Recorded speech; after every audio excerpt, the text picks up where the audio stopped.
Meenu ma'am, ये जो हम लोग अभी बात कर रहे थे पढ़ाई लिखाई की, या ये सारी चीजें भाजपा के नेताओं के लिए कितना मायने रखता है भाई? प्रधानमंत्री जी को लेके हम लोग अक्सर ये सवाल उठाते हैं कि उनके साथ का पढ़ा हुआ कोई व्यक्ति कभी सामने नहीं आया, उनको पढ़ाया हुआ कभी कोई व्यक्ति सामने नहीं आया, उनके स्कूल का कोई एलुमनाई मीट नहीं होता है, कभी उसकी खबर नहीं आई। तो ऐसे में ये कौन सा क्या कोई भाजपा के नेताओं के लिए इमोशनल टच जैसा मामला है कि हमने क्रिश्चियन स्कूलों में पढ़ा तो आज हम उसको जो है नुकसान नहीं होने देंगे, या कुछ ऐसा? एक तो जरा मैं इस पर आपको सुनना चाहूंगा, और दूसरा कि ये जो पूरा मामला है वक्फ से शुरुआत हो गई है, हिंदुओं तक आज नहीं तो कल आएगी ही आएगी। जी जी बिल्कुल। देखिए, पहले तो मैं आपकी पहली बात का जवाब दे दूं कि एजुकेशन एक्चुअली तो ये लोग चाहते ही नहीं है कि लोग पढ़ें। पढ़ेंगे तो सवाल करेंगे, पढ़ेंगे तो नौकरी मांगेंगे। तो इसलिए पढ़ने ही मत दो। उनको ऐसे कामों में लगा के रखो, इस देश के यूथ को बिल्कुल डिस्ट्रक्टिव कामों में और नफरती कामों में, जिससे कि उनका रोजी रोटी, रोजगार या सवाल करने की जो उनकी क्षमता है उसको कुंद कर दिया जाए, और दिमाग केवल धर्म के भूसे से उसको भर दिया जाए। वो एक धर्म, एक निजी आस्था का विषय ना रह जाए, उसका पब्लिकली खूब डिस्प्ले किया जाए। और जो हो रहा है पिछले 10-15 दिन से तो आप देख ही रहे होंगे, जिस तरह का तांडव मचाया हुआ है धर्म को लेके। और अभी कल का दिन और है जो उसके बारे में पूरा देश डरा बैठा है। तो वो चाहते ही नहीं है। लेकिन जहां तक मेरी नॉलेज है, मुझे अगर मैं सही हूं तो लाल कृष्ण आडवाणी भी किसी मिशनरी स्कूल से ही पढ़े हुए हैं। अरुण जेटली भी सेंट स्टीफन की देन है। और बाकी का अभी ये सिद्धार्थ बता ही रहे थे, बहुत सारे नेता हैं जिन्होंने एजुकेशन ली है, बीजेपी में है लेकिन एजुकेशन ली है। लाल कृष्ण आडवाणी हो गए, आपके अरुण जेटली हो गए, ये लोग सब क्रिश्चियन स्कूल्स की पढ़ा पैदाइश है।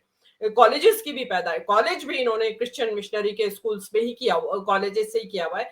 इनका जो अभी बात हो रही थी कि भाई इन लोगों ने शिक्षा और इतिहास, हेल्थ के क्षेत्र में बहुत काम किया, मतलब गवर्नमेंट के बाद ये सेकंड लो है क्रिश्चियन मिशनरीज जिन्होंने इस क्षेत्र में काम किया। करीब 50,000 इनके कॉलेज हैं ऑल ओवर इंडिया।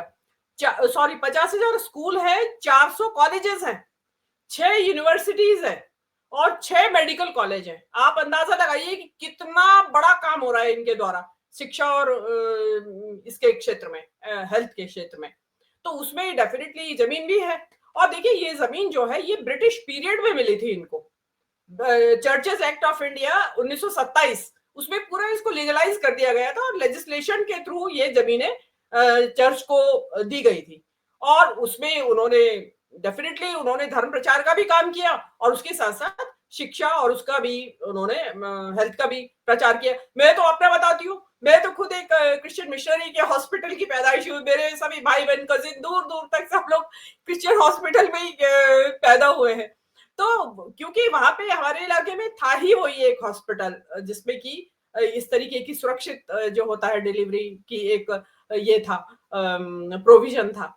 तो ये चीज जो है ना, अब आया है, एक जो मैं क्रिश्चियन, जो केरल का जो क्रिश्चियन लोग हैं, जो लोग जेपीसी में भी जिन्होंने अपनी बात कही कि जी वक्फ बोर्ड ने हमारी जमीन मांग ली है, तो उनके लिए मेरा ये कहना है कि चरवाहे से नाराज भेड़ों ने कसाई से दोस्ती कर ली।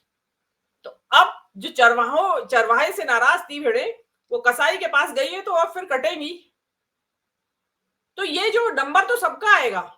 वो कहते हैं ना, फर्स्ट डे केम, वो पैस्टर निमोलर की कविता है, उसको मैं थोड़ा सा ट्विस्ट दे रही हूँ माफी के साथ, कि first they came for Muslims, then they have come for Christians, और इसके बाद they will come to Jains, then to Sikhs.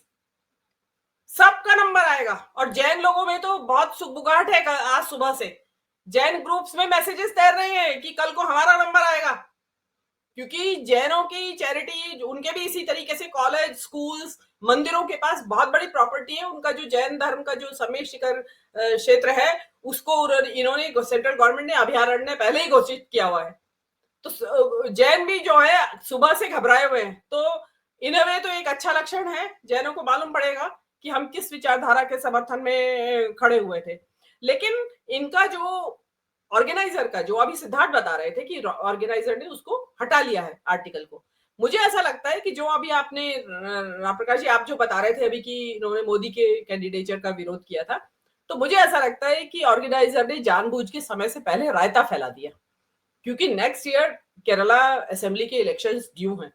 BJP की अपनी प्लान चलती, मोदी की अपनी प्लान चलती, शाह की प्लान चलती, तो ये असेंबली इलेक्शन होने के बाद डिस्क्लोज करते इस चीज को, लेकिन ऑर्गेनाइजर ने समय से पहले ये डिस्क्लोज कर दिया। और अब जो थोड़ा बहुत माहौल बना भी होगा क्रिश्चियंस के बीच में बीजेपी के फेवर में, वो सारा अभी तहस नहस हो जाएगा और हो चुका है। और इसीलिए ऑर्गेनाइजर के ऊपर दबाव डलवाकर ये आर्टिकल हटवाया गया है। मैंने देखा नहीं है कि हटाया या नहीं, मैं सिद्धार्थ की इंफॉर्मेशन पे बोल रही हूँ। तो हटा दिया गया है। तो जो ऑर्गेनाइजर है उसने जो उसको कहता है ना पार्टी ऊपर का काम कर दिया है।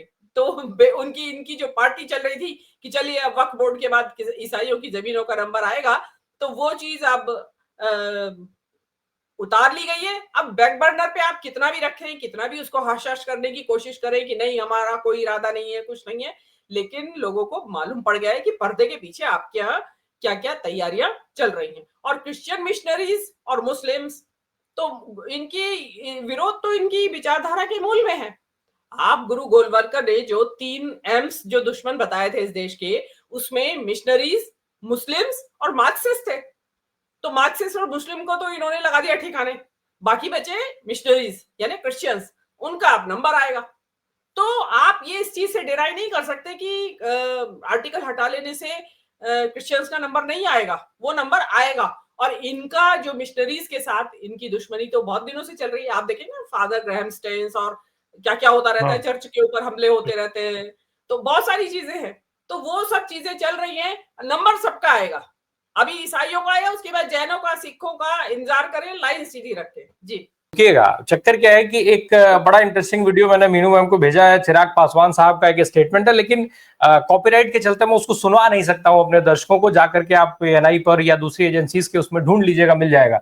मीनू मैम, चिराग साहब जो बात कह रहे हैं कि आप मुझसे जितनी भी नाराजगी रखिएगा, मेरे पिता ने पार्टी खत्म कर ली थी और क्या कर लिया था, आपने पूरा सुना? क्या समझ में आया चिराग साहब क्या कहना चाह रहे हैं? असल में चिराग ने कहा क्या उस वीडियो में, जरा हमारे दर्शकों को समझा दीजिए प्लीज।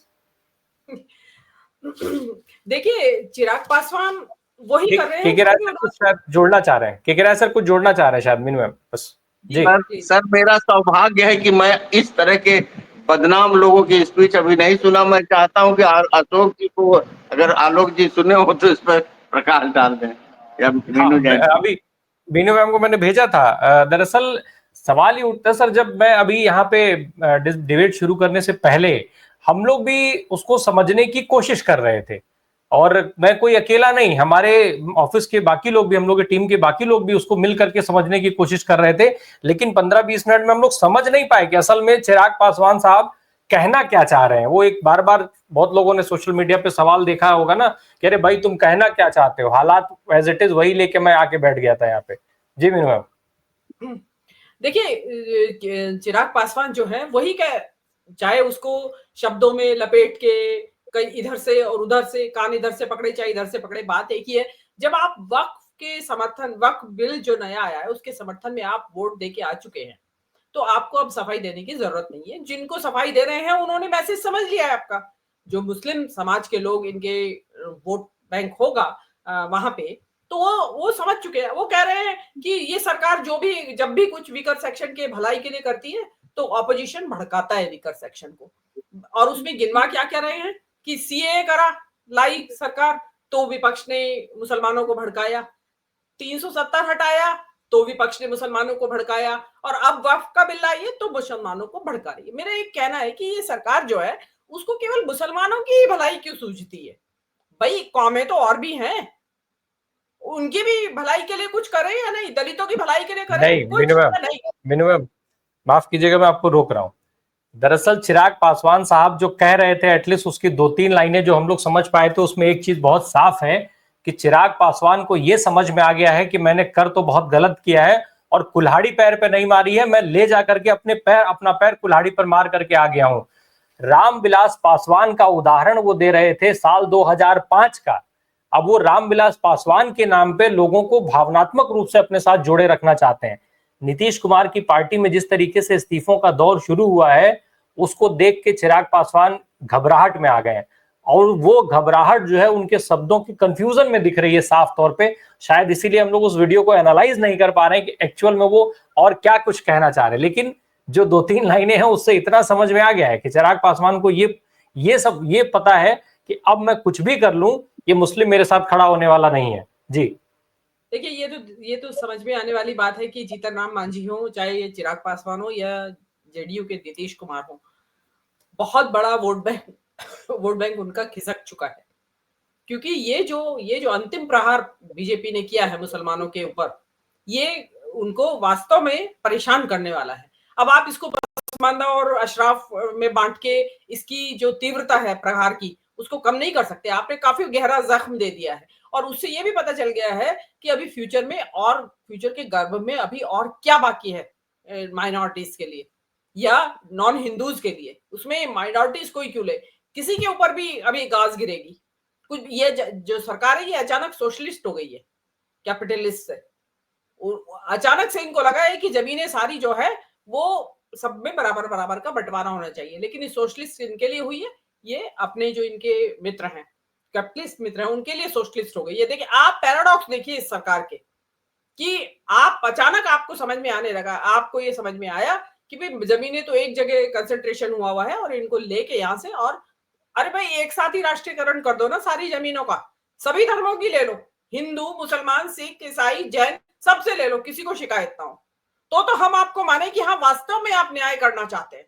लेकिन ये क्या कि आपको जिन जिन को आपको नेस्तनाबूद करना है, जिन जिन कम्युनिटीज को, और उनके जरिए कई पॉलिटिकल पार्टीज की राजनीति को आप ये क्या समझ रहे हैं कि ये चिराग पासवान के तो चाचा ने पहली आधा तो तोड़फोड़ मचा दी है, बाकी का अब ये बिल बचा देगा। नीतीश कुमार की राजनीति उनके स्वास्थ्य की वजह से भी नीचे की तरफ जा रही है, और अब ये देख ही रहे हैं वहां पे जो इस्तीफों का दौर शुरू है। जीतन राम मांझी को देख लीजिए, मतलब अधिकतर पार्टीज का यही हाल होने वाला है। तो आप जो भले ही आपको लगता हो कि मुसलमानों की आबादी हिंदुओं से कम है, 80-20 भले ही कहते हो आप, लेकिन उसके बावजूद वो इस देश के नागरिक हैं और एटलीस्ट वोट की क्षमता तो है ही उनकी। आप उनको भले ही टिकट ना दें विधानसभा में या संसद में ना दे टिकट, लेकिन वोट देने की तो उनकी अभी ताकत है कुछ इलाकों में। और इनकी जहां बिहार में बिल्कुल सिर के ऊपर इलेक्शन खड़ा है, एक तो वक्फ बोर्ड का बिल लाके इन्होंने मुसलमानों को तो